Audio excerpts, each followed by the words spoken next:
تعرفون أن الشخير مو بس مزعج للشريك، لكن يضر بالنوم وصحة الجسم؟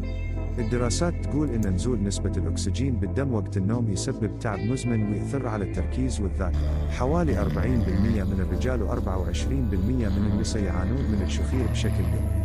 أغلبهم يستعملون أدوية أو حلول مؤقتة ما تعطي نتيجة فعالة مقط. هنا يجي دور لاصق الأنف انتيك، الحل الطبيعي المبني على تقنية تمديد فتحات الأنف لتحسين تدفق الهواء بدون أي أدوية أو تدخل جراحي.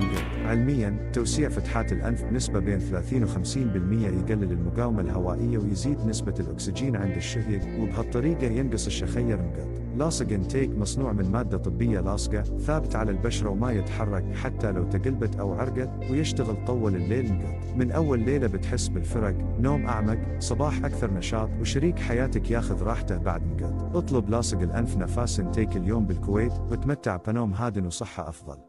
الرابط بالوصف.